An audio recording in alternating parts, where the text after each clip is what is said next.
Good evening, I'm Roly. I'm a custodian of this cold but beautiful woodland in the heart of Derbyshire, and it's video blog number 92.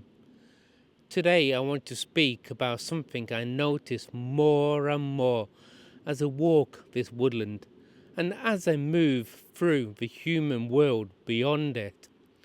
Surface talk no longer holds my attention, not because I think I'm above it, and not because others are wrong for it, but because it no longer meets me where I live.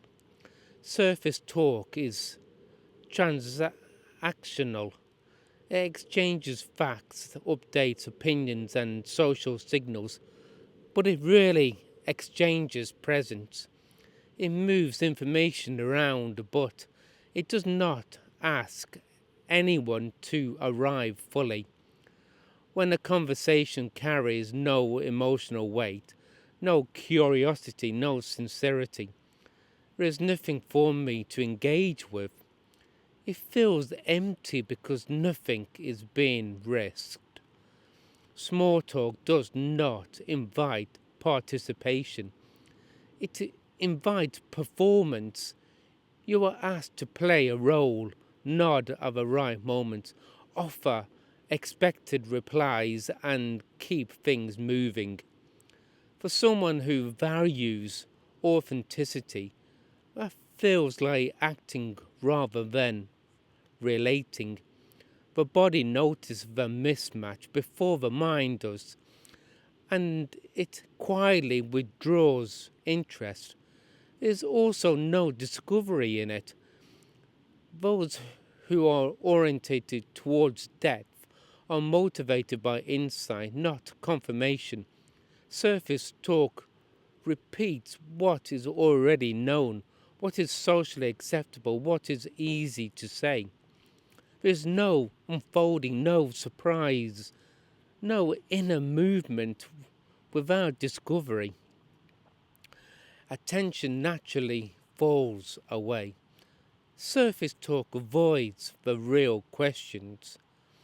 It is structured to stay clear of fear, longing, uncertainty, love, morality, and meaning.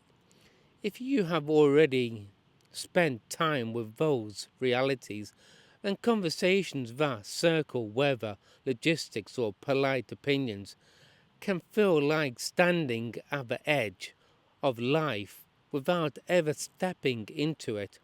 The nervous system um,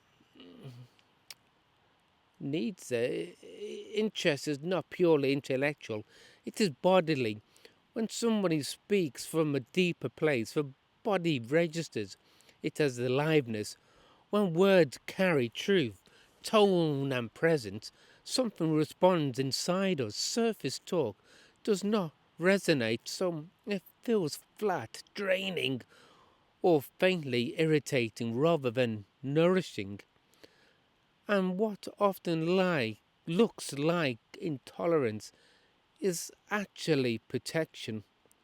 The system is conserving energy. It is saying quietly, this does not feed me anymore.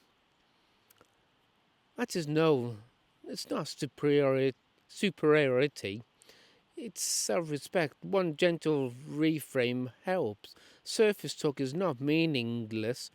It is incomplete. For some people, it is a warm up. For others, it is a refuge. For me, it is no longer enough.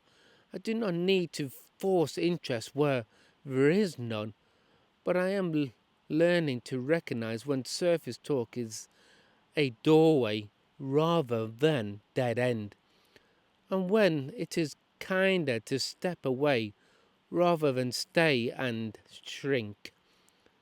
What you may be experiencing is more common than you think, especially amongst people who have done inner work, who have lived through the intensity, loss, love, illness, nature, or deep truth telling. Modern life rewards speed and surface. Many conversations are shaped by distraction, social habits, and emotional self protection.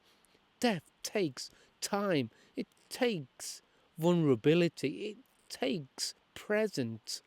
Surface talk is safer, it does not ask much of the nervous system, but when you have touched depth, your tolerance changes, not your capability or capacity. The nervous system recalibrates. Small talk can begin to feel hollow or noisy, not because it's wrong, but because it's no longer nourishes me. It is like trying to live on the snacks after you've known real food. Death also brings a quieter truth. It can create loneliness, though. When you value meanings, sincerity, and emotional honesty, the circle of people you can truly meet becomes smaller. That does not mean others are shallow. It means they may not be ready or safe or willing to meet me here. Sometimes what feels like intolerance, is actually grief for the lack of meeting. There is often a boundary underneath it all. When your system is repeatedly asked to perform roles that no longer reflect who we are, the body responds. It says that this costs me more than it gives. That is not arrogance, it is discernment. Not every conversation is empty. Sometimes it is simply the threshold. The exhaustion becomes when it never opens into anything real, or when you are expecting to stay there permanently. You're not broken for feeling this way, and others are not wrong for staying where they are. You're simply orientated towards death now, and death asks for fewer conversations, quieter voices, and more intentional presence. This woodland understands that. Nothing here rushes, nothing performs. Everything speaks when it has something real to say. And when it does, it speaks fully.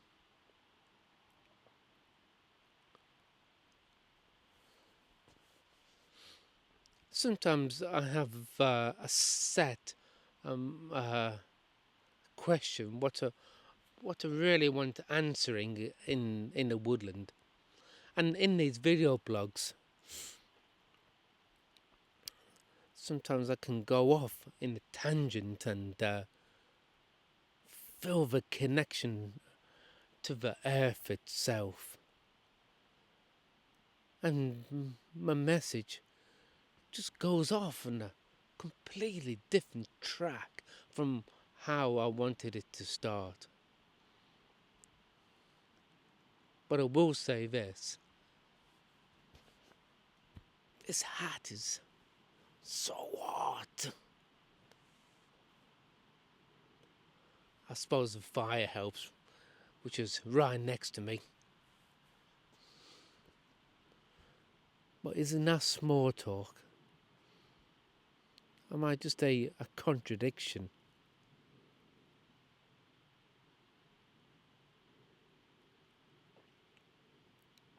Who knows? Who knows?